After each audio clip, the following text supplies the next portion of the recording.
everybody. Hello, everybody. Welcome to the Watch Spot. A little bit of a false start there. I don't know where it actually happened. But I am Kamurai. And realize on my channel there's a lack of movie reviews and such right now because I've been busy doing other things, particularly gaming stuff over at Gaming Division 528. It's where I do all my gaming type stuff. And I need to fix that. I got 2 reviews sitting there on deck to be edited. And as I catch up on things, it will get done. But this is my 4th play spot, which I'm glad I started doing these now because the channel would be quite empty otherwise, and I think I'd be wrong. Quick shout out, or whatever you want to call it, to the people who are on YouTube doing desktop captures of their games. Like it's a windowed game. Like one girl was playing Minecraft, another one was playing something that looked like a kiddie version of Warcraft. World of Warcraft, rather.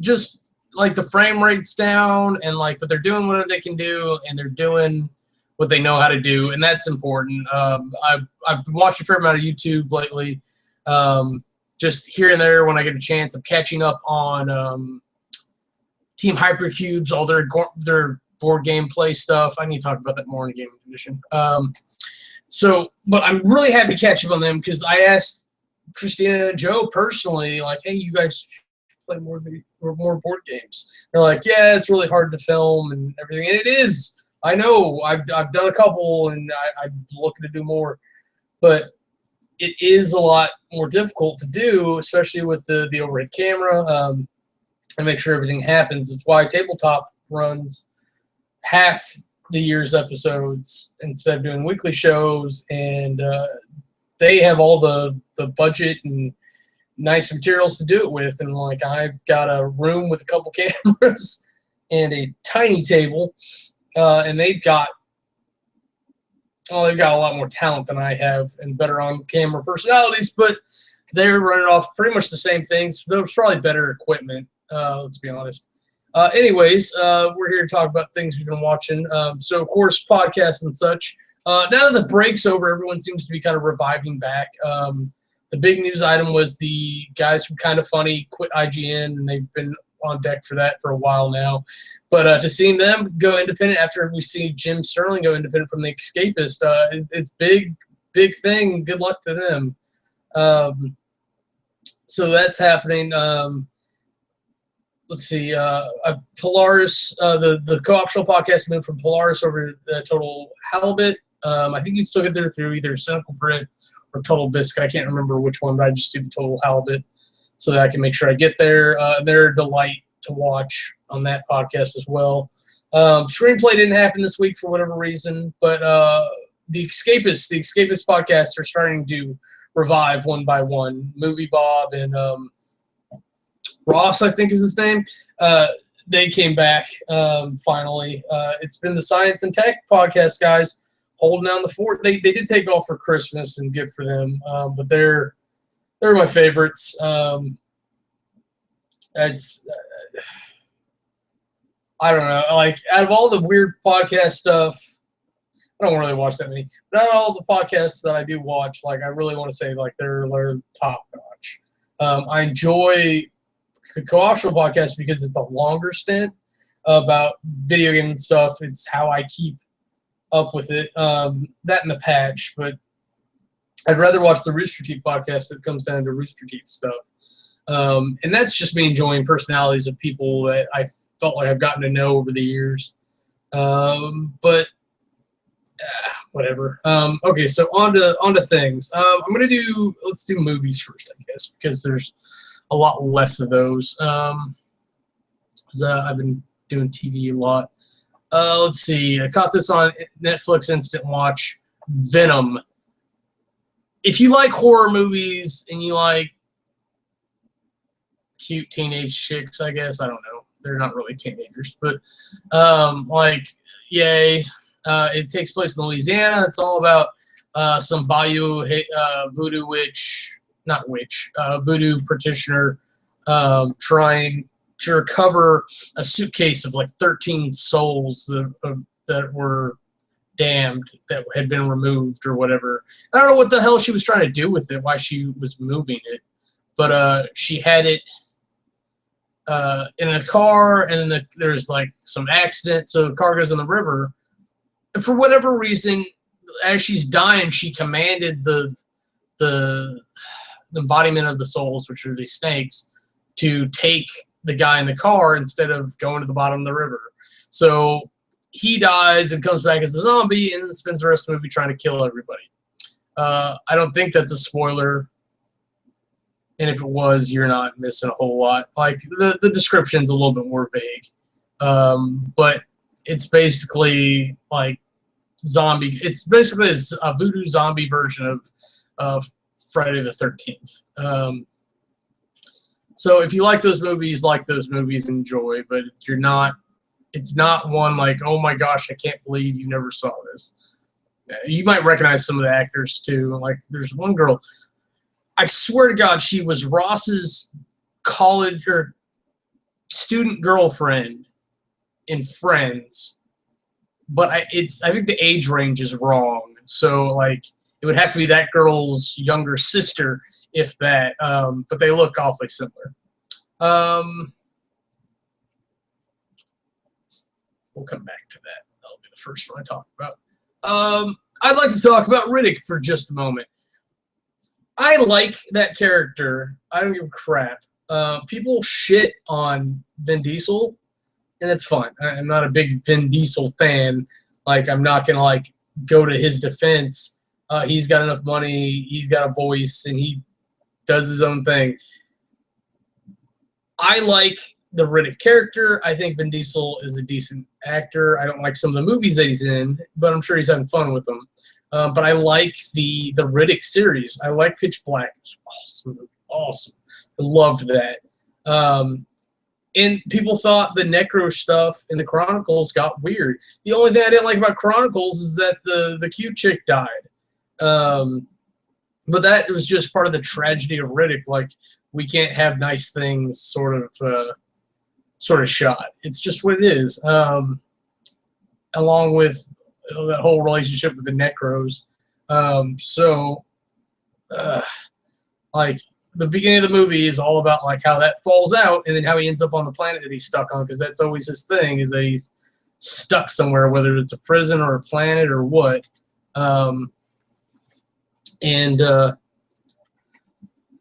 It's just kind of what he does. And I like that survivalist sci-fi stuff. I think that's great. And Riddick's got that edge with his eyes, but it's also a drawback on sunny planets, and that's kind of where he's at. But like two teams of bounty hunters come to get him, and it's super interesting to see like this movie. It's not to spoil it too much, but there's kind of a throwback to the first movie with the way things travel in the night and monsters, and that's all I'll say about that, because I think it's totally worth the watch. I'm not even that much of an action fan, but I think there's enough drama and sensible action in here, along with almost a horror. Yeah, I'll say it. There's a good horror aspect, and that's what the first one had that the second one didn't, because you went from a horror action movie to more of a space action movie. And maybe that's where people threw people, because if you're a fan of the first one, you're not necessarily going to be a fan of the second one, but I think you'll be a fan of the third one. And if you're a fan of the second one, you very well could be a fan of the third, but I wouldn't think that you necessarily would be a fan of the first, because the first two movies are just very different things. They're different beasts entirely, if you will. I love the whole series. I think that character is great. I got a little upset with this movie. Not that it wasn't funny or good or whatever. That awkward moment. It's about three guys. The idea being that their plan is to be single. One of them is married, and then towards the beginning of the movie, him and his wife start having problems. Pretty quick. I don't even think it's a spoiler. You're gonna have to move your fluffy ass. Oh, don't claw, sweetie, don't claw. Stop clawing. Yeah, be a dick over there. So they have this thing that's like rosters, and they have this whole plan. They even have a chick friend who's in on it with them, and they like help her out, I guess, sometimes. But like, so of course there's the we're friends but not dating friends, and like, you know how this operation works situation going on there. And then there you have the oh my gosh, this is the girl that's going to change it all thing. And then of course you have the trope where he messes it up and has to win her back. And you have a couple different instances of that throughout the movie because they're bumbling idiots, let's be honest. But they're well-intended idiots once you get past the first fourth of the movie, because they're worthless assholes at the beginning, I'll be honest. Didn't like those characters at all. Though, actually, I take that back. The what's his name? Is it Michael B. Jordan? He is kind of actually a stand-up guy for most of it. It was very well intended. Yeah, that's him. Throughout the movie, but oh man, cats. I kind of wish he wasn't. That's the funny part. There is, like, he would have been better off if he had been more like them, and they would have been better off. It's more like him. It's almost like the moral of the story is to find that happy middle, not necessarily like, you always do this or you always act like a hoe. I don't know what voices those are, but it's just one of those things where, like, extreme, this is not the answer for whatever reason. The Evoking was another weird one. You had a couple cute chicks kind of introducing the movie to you, and then you got some fairly attractive guys. Like, one of them's artsy, yeah, and the other guy's more of a stand-up, clean cut prep jock type guy. Of course, you had the weird ex-military, what was he, groundskeeper that grew up with the main chick. That, oh my God, Kitty. So it's like, it's just kind of funny, like, how many cliches they throw in movies just to write the movie and get it done. Because they're like, well, what makes this work? We know this thing works, so we'll do that, instead of just writing the original story, which it's pretty decent. But like, we've seen something similar before, and I'll go ahead and ruin this one because I don't think it's worth your time. So spoilers. What was it? So the handy guy is in love with the main chick, and she has all these repressed memories from when her dad used to get drunk and beat both her and her mom, and so like, he ends up programming her somehow and killing off them in front of her, and she just happens to be okay with it because it's a bullshit ending. Like, she should have either had to fight him, or like, there should have been something else. Like, there should have been more conflict, because she's just so broken at the end of it. She just falls in love with him and doesn't care that he just killed 3 of her friends. It's ridiculous. Ridiculous. What needs to talk about first? Let's do this one first. The Book Thief. If I had known what The Book Thief was about, like, honestly, like, sometimes I just get shit in. I'm like, oh, that's popular. That looks neat. Oh, Book Thief. I wonder if that's like this other thing that I remember for some reason. Sometimes I just get stuff in and watch it. It's, oh my gosh. I want to tell you, just go watch it and enjoy it. But in fairness, because not everyone sticks through a movie once they turn it on, it's about a little girl who grows up in Germany. For whatever reason, her mom is too poor, too broke, too addicted to crack. I don't know. And she goes to bring her and her brother.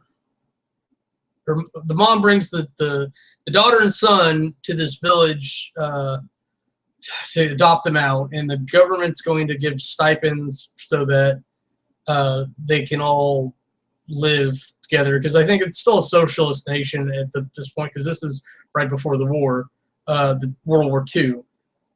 But her brother dies on the way there, and then so they get her, and it's kind of a rough adjustment, but turns out the guy's real cool. And so there's this whole setup before World War II starts, and then as the Fuhrer is gaining power and organizing the Nazi Socialist Party, and they're kind of moving in and taking over, and you see like things happen. You see it from the perspective of people who were just there, not Nazis, not Jews. Like, though we see a little bit of that, but we see it from the people's standpoint, the people who really had nothing to do with it, the people who got attacked and got collateral damage from the whole incident. So I really like that perspective because I hadn't seen it before. I'm really bored with Nazis. You're going to put Nazis or say 1945 to me, I'm going to start falling asleep. But this one took me by surprise. I didn't expect it. I didn't see it happening until, like, pretty much there was, like, Nazi flags. And I'm like, oh, okay, got it. And really good, really good. And the whole thing is, it's a really sweet premise, too. Where the title comes from is that the girl is illiterate when she gets there. Like, I don't know, she's like 8, 10. She seems like a smart girl. She just can't read. And so they teach her to read, and she becomes so enamored with the reading and letters and teaching herself how to read that she loves books. And if you remember your history a little bit, for whatever reason, part of the Nazi reform was to burn a lot of the books that were there. I don't know if it was for reading materials, like recreational reading material, because they still had manuals and pamphlets and field manuals. That's the word I was looking for. Like things that are like, this is how you do this, like type things, nonfiction. So I think it was all the fiction literature that most everyone got rid of, except for the real nobles. So like that was really sweet that's where that came from. But yeah, and most of what I just said can be summed up on the summary there. So that's good. As above, so below was actually another really good one. Who was the main lead? Perdita Weeks. I think Ben Feldman is the guy. Is that the same guy from A to Z? See, yeah, yes it is. Yes it is, because it shows up right here. So I really like him. It's really a treat to see him show up. And Perdita Weeks masters Crazy Girl in this movie. And I call her Crazy Girl respectfully because you had to have been crazy to do what she's doing. The whole movie is based on the premise that her dad thought he knew like where the Philosopher's Stone was. If you're unfamiliar with this particular bit of folklore, the Philosopher's Stone is a, let's call it a stone, that alchemists could have used to transform lead into gold. That was the ultimate goal of alchemy, to be able to make gold, and for whatever reason they thought lead was the closest thing. And if you've seen Full Metal Alchemist, it's all about equivalent exchange, trading one thing for the next to create transformations. But there's legends surrounding the Philosopher's Stone saying that it can let a flame burn for eternity, all this different stuff. And if it's really as powerful as everyone says it is, what else can it really do? We don't know, because A, we could never find the stupid thing, and B, because you can't find it, you can't see what the limits are. Cats. What was I going to say? So like it's all about finding the Philosopher's Stone. They go in these tunnels, catacombs under Paris, and they're like crawling through human remains and tunnels and going through holes in the walls, and they find like traps and puzzles. If you liked Indiana Jones, watch this movie. If you liked Descent, watch this movie. If you like supernatural stuff at all, watch this movie. If you like Da Vinci Code, watch this movie. There's so many neat little aspects from all these different movies. I don't know where to place this. Like, it could very easily be sci-fi horror or sci-fi horror. But I'd honestly say this is more of a drama action movie. It's pretty funny, honestly, too. It's very cheerful in the very beginning and lighthearted. It's done from first-person cams. Everyone in the tunnel has head cams, and there's one like handheld that's being passed around. So they do a pretty good job of covering everybody and presenting the story really well. And if you don't like that first-person perspective, don't watch this. If you didn't like Cloverfield, don't watch this. Blair Witch was a little too much shaky cam, but I think by the time we got around to Cloverfield, the Handycam recording platform was pretty solid. And I want to go watch the Cloverfield right now. Just talking about it, like, trips my mind. I really enjoyed that movie. I thought it was fun. I still remember, we've got a bite. If you don't know what I'm talking about, check it out. It's definitely worth the watch. So let's crazies. Okay. So on to television type stuff. This is not a current show. There's only 3 episodes on Netflix. I don't know what happened with this show. Maybe it's just a special called Freaks and Creeps. Season 1, but I think they got canceled. The lady on here is super enthusiastic. I really like what they did, but I think they saw the footage they were getting, and they were like, "Oh no, we can't do this. But we already spent all this money. Let's slap together." Lucy Cook, that's her name. Let's slap together what we can and salvage what we can. But we're not making a whole season of this. I think that's what happened, which I think is disappointing because it was really interesting. I think maybe they burned through the animals too fast because they could have done like 15 minutes per animal really investigating things. But the way they were budgeted, like they were even kind of talking about it in the documentary, about the way they had to travel and the way they were at, like you can't spend that much time there because you're only there for a few days and then you got to get the hell out. Like, let's see, we're what are those monkeys called? Proboscis monkeys. They're the ones with the big noses and big pot bellies. Like that was the primary focus of that movie. And then like on that same island, there's a bunch of weird stuff like flying snakes and lizards and frogs. So they're talking about that. Tasmania was all the center of episode 2. If you like nature documentaries, watch episode 2. There's a lot of fun stuff there. And turned me on about the face tumors that Tasmanian devils can get. I think, if I remember correctly, and I'm not a veterinary expert at all, it was the diseases that the cats from England carried to the island that set it off. Because honestly, there's no place for domestic cats. They're going to eat all the wildlife. They're going to have very few predators. Like that's a place where you need to kill and eat and feed the cats to the other things. Use them as bait, whatever. I know that sounds so horrible, but the cats don't belong there. If you want to round them out and export them yourself, by all means. And then Africa's Freaky 5. I can't even remember what that was about. Pangolins. That's the only thing I can remember was really worth the watching in episode 3 because pangolins are great. They're like armored anteaters. Oh, they're so cute.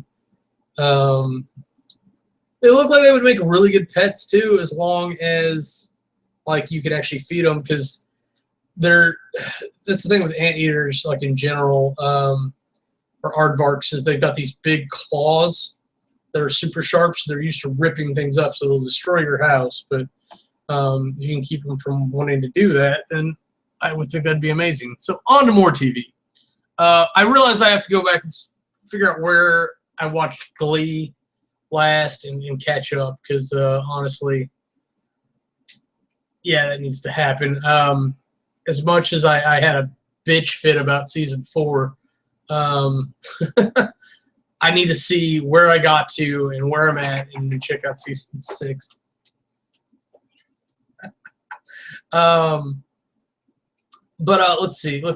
A couple episodes of A to Z come out. For whatever reason, the timing's all weird. I think because it's a canceled show that's gone to internet release, so it's coming out just kind of whenever they push it out. So I've got one from like 4 days ago, and I've got one from tonight, which to me just doesn't make any sense. Like the one from 4 days ago, Keep Out. Why am I?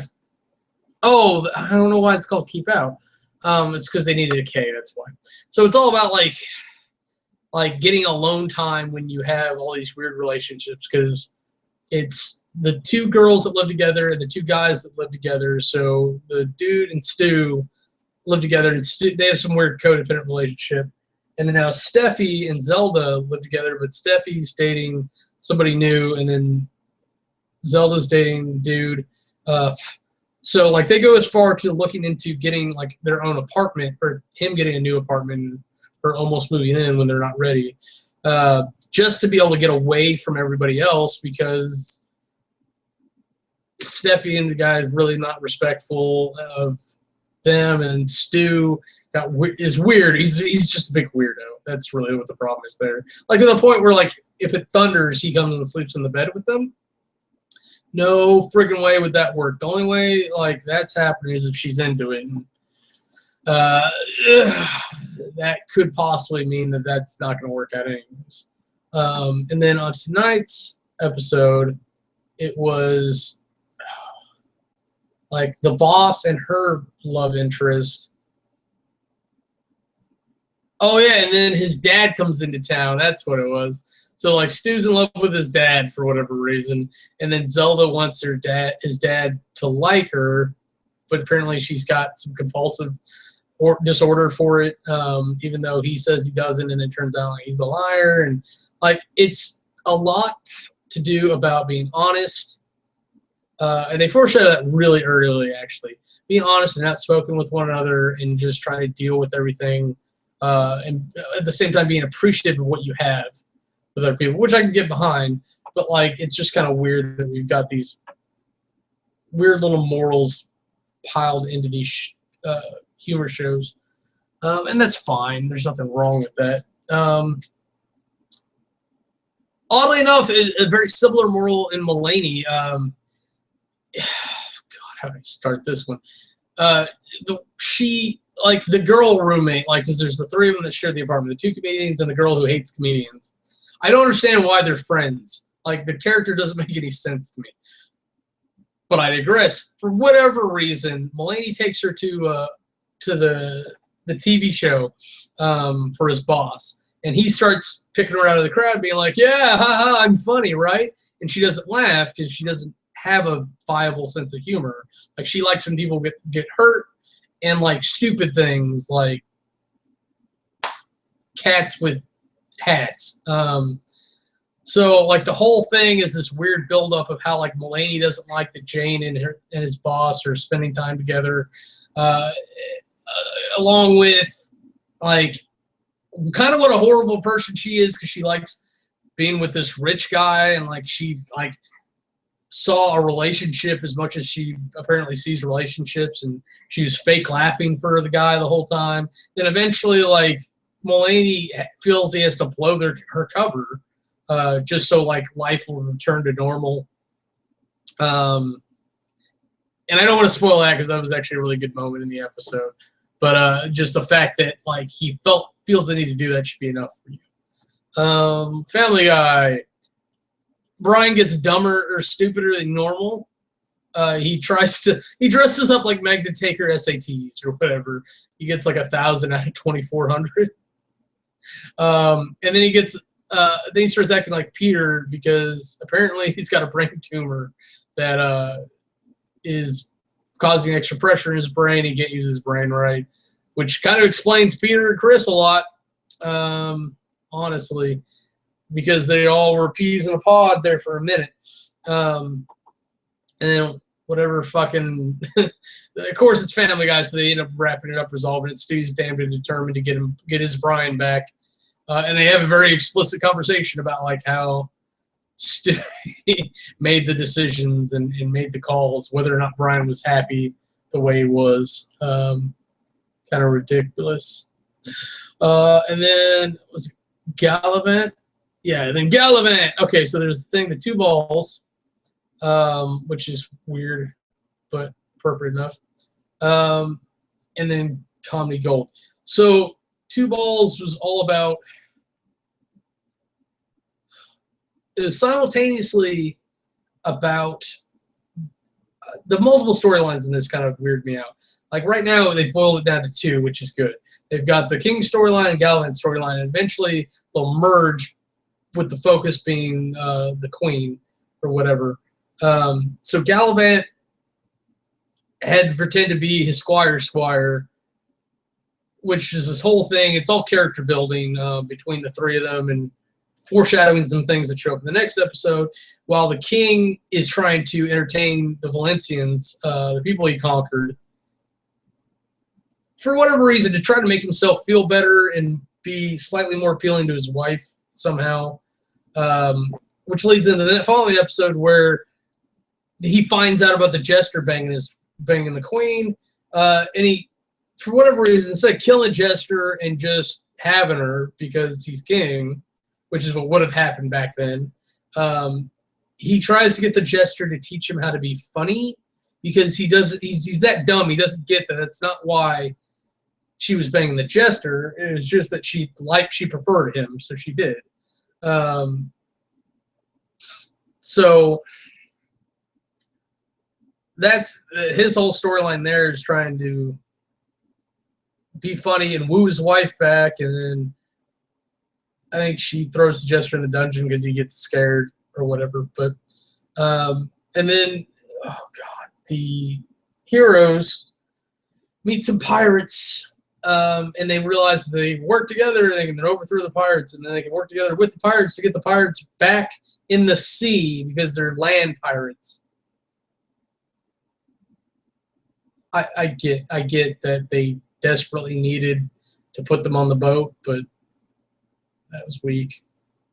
But it does serve to set up like a whole thing with the Valencian lady and Gallivant and where her position is in the whole thing, because she's supposed to be double crossing him, and she obviously is a good person. She's just trying to save her family and potentially her kingdom. So what's the life of one man? But it's a lot different when you push the button and it kills someone on the other side of the world than the person you was spending all this time with. And then Castle, beautiful Castle. Nathan Fillion is awesome. The last thing I watched a couple weeks back was him, because he took the mob mission. He got all mobbed up. They banned him from the police. Like the city officially denounced Castle. He's not allowed to have any police involvement.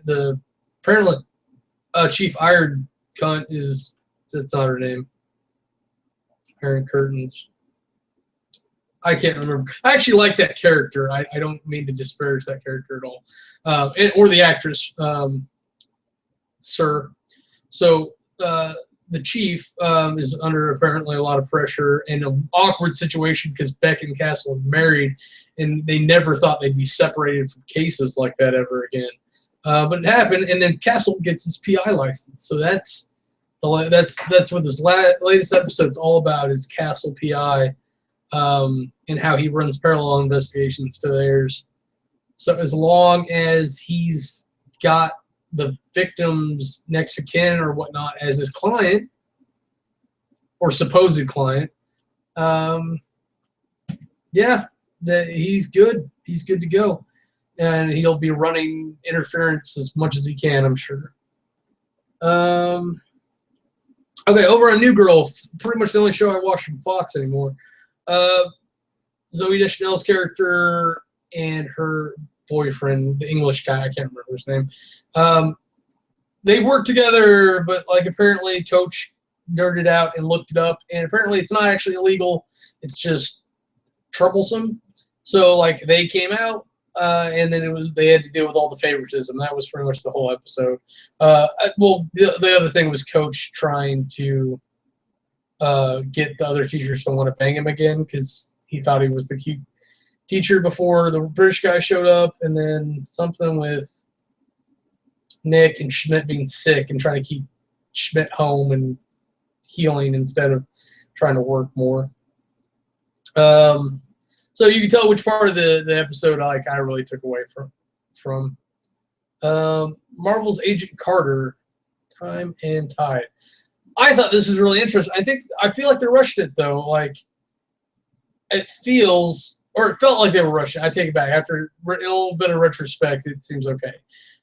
Because the whole thing was like they found the rest of Stark's inventions on a boat, and like they had just had one dock worker or whatever guarding it. So I think Jarvis calls it anonymously. They have to fight the dock worker guy, who was actually a really tough egg. And then like apparently somebody was observing and put a hit out to take out the dock worker and the cop that had him. I don't know why they were away from the rest of the convoy even, but it's what it was, and it was kind of the dumb cop too. So like, of course, he didn't deal with the situation. But I had thought that he was in the pocket of Hydra or whoever is dealing with all this. Somebody. I think it was Ross from the Escapist podcast for movies and TV. I thought he said like he thought it was going to be like the start of the Serpent Society or something, which would be interesting because that does eventually run into Hydra itself. But I don't think it's actually Hydra that's behind this. I think it's just somebody making a play, and they just did really, really wrong. But the problem is that how it mucks up Stark's name more, which they never had any evidence against him in the first place. If anything, they have all the evidence that says, hey, he's actually a victim. But it's the same society or whatever that shows Agent Carter is a capable agent, and she's constantly put down. She even had to kind of play that up at one point, which I really, really hated, but I guess it was necessary to the story, and it was fitting because that's the kind of stupid shit that would happen.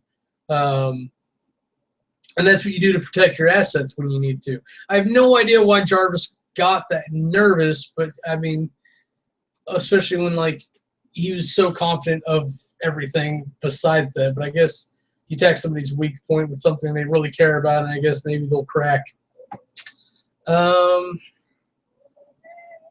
But I'm really loving that show. I can't wait to see more. People have been talking about Ascension over and over and over again. I tried to watch it, and I fell asleep almost immediately just because I was so tired last night. But I'm going to try to give that another go, and maybe next week I'll be able to talk about that one. I watched all 3 episodes according to Hulu, but I need to start that one over maybe again tonight. God, you guys are so furry. Get your butt out of my camera. So Modern Family tonight, like, it's kind of weird how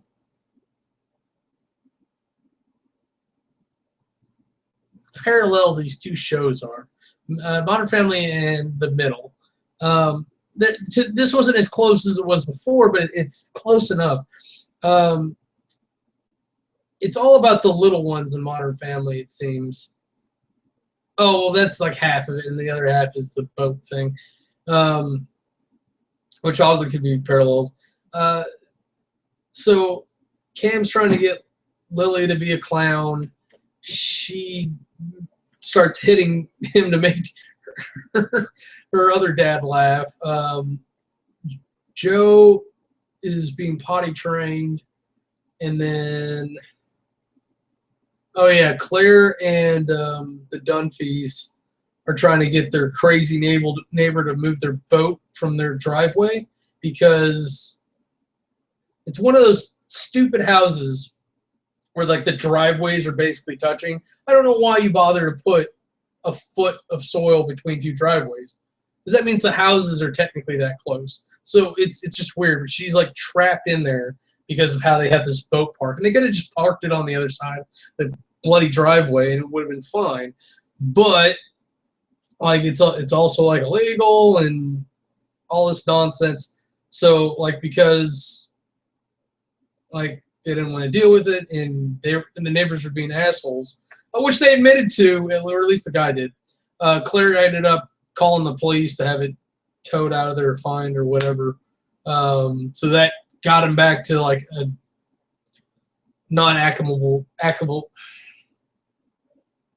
amicable. There we go, non-amicable status again. Because what is it if you can't have the crazy neighbors? I do like how neighbor wife is constantly like throwing like sex stuff like with all of them involved. It's like I just want to say I really like how closed all of our mouths are.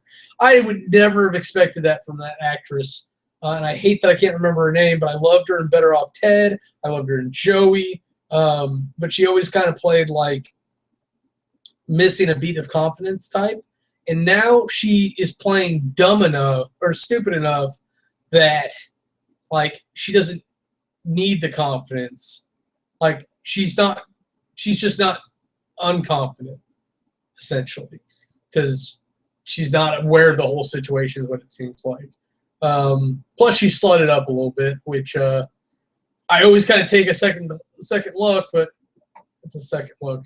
I'm really actually interested to see where they take the boy's storyline. I can't remember his name all of a sudden. But the young Dumpy, who kind of plays a stupid character, apparently likes the crazy neighbor's daughter, and they've had some interactions. And then Alex, of all people, was wing-womaning for him and taught him to like ignore her so that she'd be vying for the attention that she used to get from him. Because some people feel validated like that, and good for that situation, I guess. But I'm just interested to see where they go with it because, like, them entering a relationship, like, I don't know what they're going to do with that. But, like, the whole pursuit and reverse pursuit, like, they have him just ignoring her left and right and her chasing him. I think that'll be interesting. But as soon as he starts going for it, it's going to end. So he's like, I can't like her because then she won't like me, and I don't know what to do, and blah. So that'll be interesting enough on its own just to see where they go with that.